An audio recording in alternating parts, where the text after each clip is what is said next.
પીએફના બધા કામ ચાલુ છે। રાધે રાધે મિત્રો। પહેલાં તો એ વાત કરવાની છે કે ઉમંગ એપ્લિકેશનમાં અપડેટ આવ્યું એની વાત જણાવી અને પછી વેબસાઇટની મદદથી કઈ રીતે પીએફના રૂપિયા ઉપાડી શકો એની વાત પણ જણાવવાનો છું।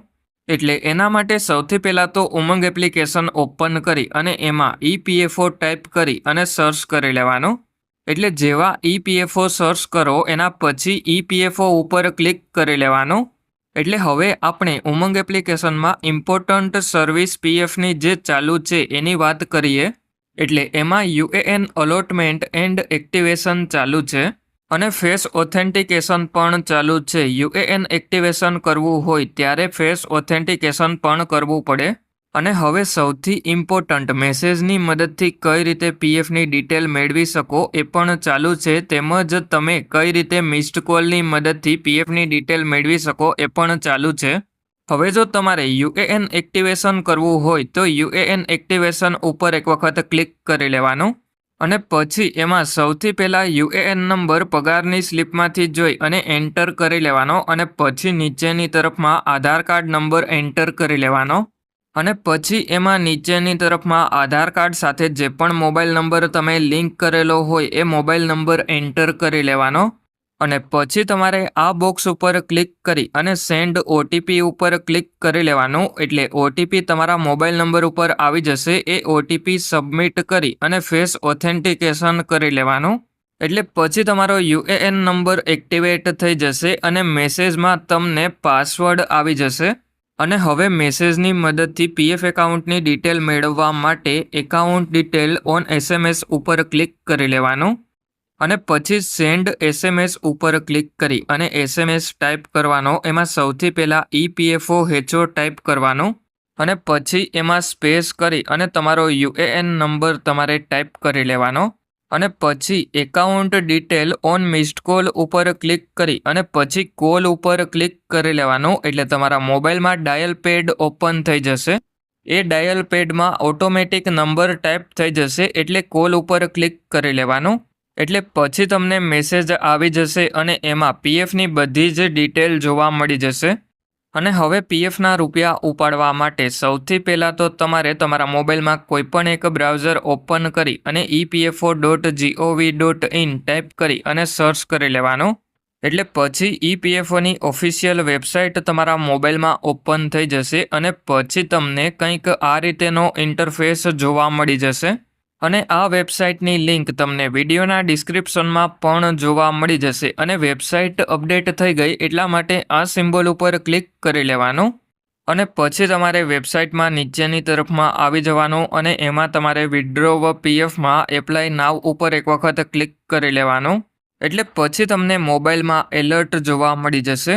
એટલે હવે તમારે ઉપરની તરફમાં આ 3 ડોટ ઉપર ક્લિક કરી લેવાનું અને પછી એમાં તમને ડેસ્કટોપ સાઇટ ઓફ જોવા મળી જશે, એ ઓન કરી લેવાની। એટલે જેવી તમે ઓન કરો એના પછી એલર્ટને આ સિમ્બોલ ઉપર ક્લિક કરી અને બેક કરી લેવાનું અને હવે સૌથી પહેલાં તો તમારે તમારો 12 આંકડાનો યુએએન નંબર એન્ટર કરી લેવાનો છે અને પછી એમાં તમારે નીચેની તરફમાં આવી અને પીએફનો પાસવર્ડ તમે જે પણ સેટ કરેલો હોય એ પીએફનો પાસવર્ડ એન્ટર કરી લેવાનો છે અને પછી એમાં નીચેની તરફમાં સાઇન ઇન ઉપર ક્લિક કરી લેવાનું છે અને જો તમને પીએફનો પાસવર્ડ ભૂલાઈ ગયો હોય તો ફોરગોટ પાસવર્ડ ઉપર ક્લિક કરી અને પાસવર્ડ બદલાવી લેવાનો। હવે આપણે પીએફનો પાસવર્ડ યાદ હતો એટલા માટે પીએફનો પાસવર્ડ એન્ટર કરી અને સાઇન ઇન ઉપર ક્લિક કરી લીધું। એટલે પછી આપણા મોબાઈલ નંબર ઉપર ઓટીપી આવી ગયો, એ ઓટીપી આપણે એન્ટર કરી લેવાનો અને હવે સૌથી ઇમ્પોર્ટન્ટ પોઈન્ટ એ છે કે ઓટીપીની વેલિડિટી 5 મિનિટની હોય એટલા માટે 5 મિનિટની અંદર ઓટીપી એન્ટર કરી લેવાનો। એટલે જેવા તમે ઓટીપી એન્ટર કરી અને ઓટીપી સબમિટ કરો એના પછી તમે તમારા પીએફ એકાઉન્ટમાં લોગિન થઈ જશો અને એમાં તમને એરર જોવા મળી જશે। એમાં ઓકે ઉપર ક્લિક કરી લેવાનું અને હવે વિડીયોમાં તમે એક પણ સ્ટેપ મિસ નહીં કરતા। એટલે હવે તમને તમારી ડિટેલ્સ જોવા મળી જશે। એટલે ઉપરની તરફમાં આ 3 લાઈન ઉપર ક્લિક કરી લેવાનું અને પછી સૌથી પહેલાં તો પીએફના રૂપિયા ઉપાડવા માટે મેનેજ ઉપર ક્લિક કરી અને કેવાયસી ઉપર ક્લિક કરી લેવાનું છે। અને પછી સૌથી પહેલો ઇમ્પોર્ટન્ટ પોઈન્ટ એ છે કે જો તમે બેંકની કેવાયસી કરેલી હોય તો જ તમે તમારા પીએફના રૂપિયા ઉપાડી શકો. એટલે આપણી બેંકની KYC verified online by bank થઈ ગઈ. અને હજી એક ઇમ્પોર્ટન્ટ પોઈન્ટ એ છે કે જો તમારે 50,000થી વધારે પીએફના રૂપિયા ઉપાડવાના હોય તો તમારે એમાં પાન કાર્ડની કેવાયસી પણ કરવી પડે. એટલે હવે આપણી પાન કાર્ડની કેવાયસી પણ અપ્રૂવડ થઈ ગઈ. એટલે હવે આપણે પીએફના રૂપિયા ઉપાડવા માટે ઉપરની તરફમાં આ 3 લાઈન ઉપર ક્લિક કરી અને એમાં આપણે ઓનલાઈન સર્વિસીસ ઉપર ક્લિક કરી અને પછી એમાં ક્લેમ ઉપર ક્લિક કરી લેવાનો છે. અને પછી આ બોક્સમાં આપણે પીએફના રૂપિયા ઉપાડવા માટે જે પણ બેંકની કેવાયસી પીએફ એકાઉન્ટમાં કરેલી હોય એ બેંક એકાઉન્ટ નંબર એન્ટર કરી અને ચેક ઉપર ક્લિક કરી લેવાનો છે. એટલે પછી તમને એમાં વોર્નિંગ જોવા મળી જશે. એટલે વોર્નિંગમાં યસ ઉપર ક્લિક કરી લેવાનું છે. એટલે પછી તમારો બેંક એકાઉન્ટ નંબર વેરીફાઈ થઈ જશે અને બેંક એકાઉન્ટ નંબરની બાજુમાં વેરીફાઈડ લખેલું જોવા મળી જશે. અને પછી એમાં નીચેની તરફમાં આવી અને એમાં પ્રોસીડ ફોર ઓનલાઈન ક્લેમ ઉપર ક્લિક કરી લેવાનું છે. અને હવે આપણે પીએફના રૂપિયા ઉપાડવા માટે આઈ વોન્ટ ટુ એપ્લાય ફોરમાં સિલેક્ટ ક્લેમ ઓપ્શન ઉપર ક્લિક કરી લેવાનો. અને જો આપણી નોકરી ચાલુ હોય અને પીએફના રૂપિયા ઉપાડવાના હોય તો પીએફ એડવાન્સ ફોર્મ 31 સિલેક્ટ કરી લેવાનો. અને પછી એમાં ક્લિક હિયર ઉપર ક્લિક કરી અને આધાર વેરીફાઈડ સર્વિસીસ તમારે જોઈ લેવાની. અને હવે સૌથી ઇમ્પોર્ટન્ટ પોઈન્ટ એ છે કે સિલેક્ટ સર્વિસ ઉપર ક્લિક કરી લેવાનો. અને એમાં તમારે જે પણ કંપનીના પીએફના રૂપિયા ઉપાડવાના હોય એ કંપની સિલેક્ટ કરી લેવાની. અને પછી એમાં નીચેની તરફમાં પર્પઝમાં તમારે સિલેક્ટ એડવાન્સ પેરા ઉપર એક વખત ક્લિક કરી લેવાનું. અને હવે ઇમ્પોર્ટન્ટ પોઈન્ટ એ છે કે જો તમે બીમાર હોય અને પીએફના રૂપિયા ઉપાડવાના હોય તો તમારે ઇલનેસ સિલેક્ટ કરી લેવાનું. અને હવે જો તમારે લગ્ન માટે પીએફના રૂપિયા ઉપાડવાના હોય તો એના માટે મેરેજ સિલેક્ટ કરી લેવાનું. અને પછીનો ઇમ્પોર્ટન્ટ પોઈન્ટ એ છે કે એજ્યુકેશન માટે પીએફના રૂપિયા ઉપાડવાના હોય તો એજ્યુકેશન સિલેક્ટ કરી લેવાનું. અને જો હાઉસિંગ રિલેટેડ નીડ્સ માટે પીએફના રૂપિયા ઉપાડવાના હોય તો હાઉસિંગ રિલેટેડ નીડ્સ એટલે કે ઘર વપરાશના સામાન માટે પીએફના રૂપિયા ઉપાડવાના હોય તો હાઉસિંગ રિલેટેડ નીડ્સ સિલેક્ટ કરવાનું. અને જો કોઈ સ્પેશિયલ પર્પઝથી પીએફના રૂપિયા ઉપાડવાના હોય તો સ્પેશિયલ સર્ક્યુમસ્ટન્સીસ સિલેક્ટ કરી લેવાનું. એટલે હવે અત્યારે આપણે ઇલનેસ સિલેક્ટ કરી લીધું. એના પછી એમાં નીચેની તરફમાં આવી અને એલિજિબલ ક્લેમ અમાઉન્ટ તમને જોવા મળી જશે. એટલે હવેનો ઇમ્પોર્ટન્ટ પોઈન્ટ હું તમને જણાવી દઉં. એટલે હવે ઇમ્પોર્ટન્ટ પોઈન્ટ એ છે કે આ બોક્સમાં તમારે એલિજિબલ ક્લેમ અમાઉન્ટ કરતાં વધારે પીએફના રૂપિયા એન્ટર નથી કરવાના. જો તમે વધારે પીએફના રૂપિયા એન્ટર કરો તો તમારો ક્લેમ રિજેક્ટ થઈ જશે. અને હવે તમારે આ સિમ્બોલ ઉપર ક્લિક કરી અને એડ્રેસમાં કોઈ પણ ચેન્જીસ કરવાનો હોય તો એડ્રેસ ચેન્જ કરી લેવાનો. આપણે એડ્રેસમાં કોઈ પણ ચેન્જીસ નથી કરવાનો એટલા માટે હવે નીચેની તરફમાં આવી જઈએ. એટલે હવે પછીનો ઇમ્પોર્ટન્ટ પોઈન્ટ એ છે કે આ બોક્સ ઉપર તમારે ક્લિક કરી લેવાનું. એટલે બોક્સની અંદર રાઇટનો સિમ્બોલ જોવા મળી જશે. એટલે પછી ગેટ આધાર ઓટીપી ઉપર ક્લિક કરી લેવાનું.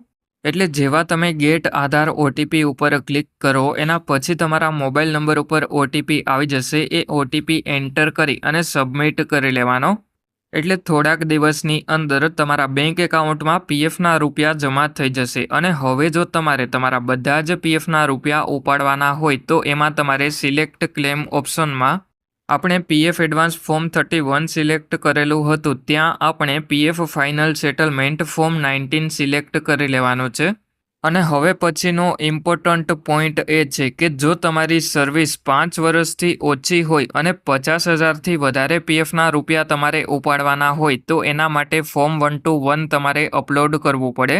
એટલે હવે અત્યારે આપણે બધા પીએફના રૂપિયા 50,000થી ઓછા થાય એટલા માટે આપણે ફોર્મ 121 અપલોડ નહીં કરવું પડે.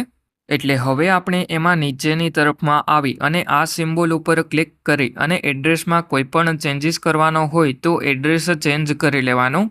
એટલે હવે આપણે એડ્રેસમાં કોઈ પણ ચેન્જીસ નથી કરવાનું એટલા માટે નીચેની તરફમાં આ બોક્સ ઉપર ક્લિક કરી લેવાનું. અને પછીનો ઇમ્પોર્ટન્ટ પોઈન્ટ એ છે કે ગેટ આધાર ઓટીપી ઉપર ક્લિક કરી લેવાનું.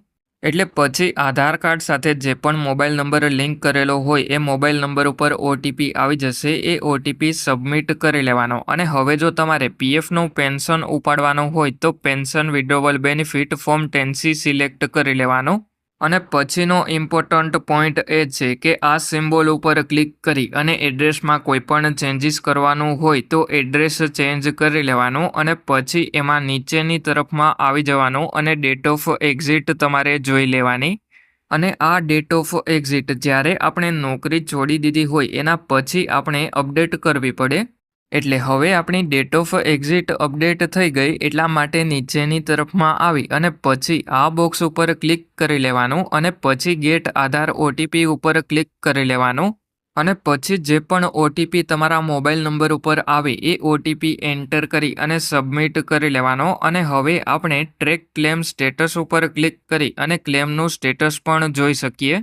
એના માટે ઉપરની તરફમાં આ 3 લાઇન ઉપર ક્લિક કરી ઓનલાઈન સર્વિસીસ ઉપર ક્લિક કરી અને ટ્રેક ક્લેમ સ્ટેટસ ઉપર ક્લિક કરી લેવાનું. એટલે તમારા ક્લેમનું સ્ટેટસ અંડર પ્રોસેસમાં તમને જોવા મળી જશે.